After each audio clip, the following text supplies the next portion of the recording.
Hi guys, I'm sitting here. Well, behind me, I'll turn this around. You see, I'm kind of looking over the Atlantic Ocean here. I'm sitting in a town, a little small Portuguese, what was formerly primarily a fishing town called Ericeira. It has now become quite a popular surfing location. It's, I guess, been designated as a World Surfing Reserve city or something along those lines.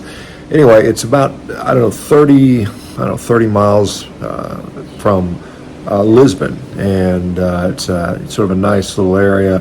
A little bit cool in the summertime. It's about 70s, something like that here, end of August. So you get this Atlantic breeze, a little bit of mist coming in, and I wanted to discuss kind of the I guess the lifestyle differences in Portugal versus maybe something you might experience in the United States. First of all, the first thing you notice is there isn't the abundance of obesity that we see in the United States. Certainly, yeah, there's some people that are overweight, I would say for sure. Obviously, this is kind of a tourist area, so some of that may be confounded by that, but generally the Portuguese tend to be in better overall health, and I think the longevity in Portugal and Spain in general is higher than much of other parts of Europe, and particularly I think the overall health, the lack of chronic disease is lower than we see in the United States. Certainly we don't see the obesity related illnesses to the degree that we see here back home in the U.S. There are a lot of people walking. I mean, walking is quite more common, I suppose. These smaller towns, mostly there's a little bit of shopping locally. There's I think most people do stuff on foot, or at least a lot of them do. Particularly younger members of society. Some of the really old people have a harder time getting around, but they generally see quite a few people walking about. Food, obviously a fishing village, a lot of fresh seafood. I mean, seafood is excellent here. Good octopus, good squid. Sardines are quite popular here. Going to the local grocery stores, obviously I'm interested in what the beef prices are.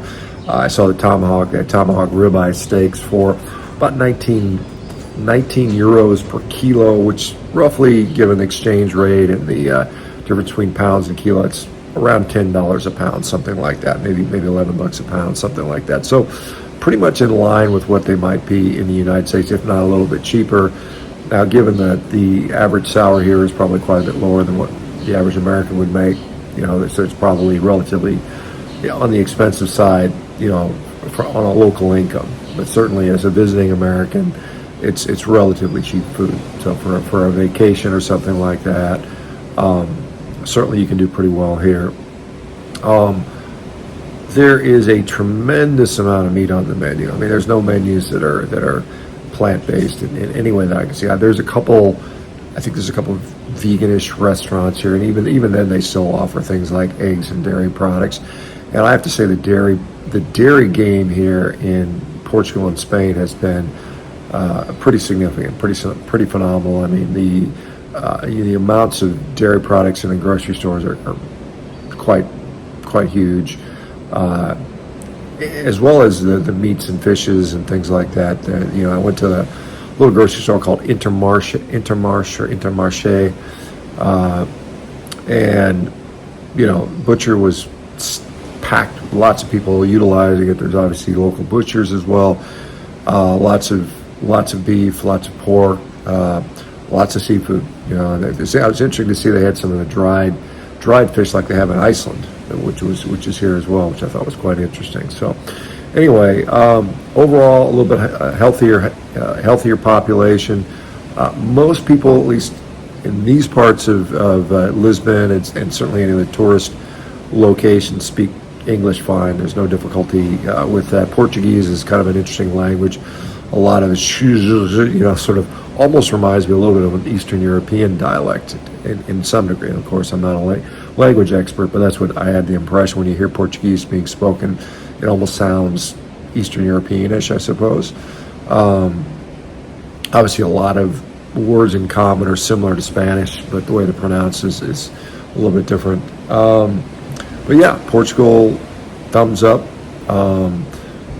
I thought Spain was nice as well, but I actually prefer Portugal, believe it or not, to Spain in some regards. I certainly enjoyed the Spanish and a lot of the hams and the charcuterie, quite good here. Although expensive, I'm surprised. You see something like 70 euros a kilo for some of the charcuterie, which gets on the pricey side. We walked to the grocery store and I bought some Iberian ham, and I didn't really pay attention. I looked at it, was like $20. It was of my $30 grocery store, €30 grocery store haul, which included some sparkling water, some dairy products, some yogurts.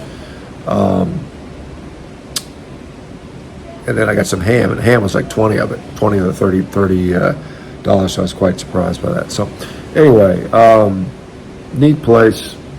Would be definitely come back, check it out. If anybody of you guys have been here, either to Portugal or to Ericeira specifically, let me know what you think in the comments below.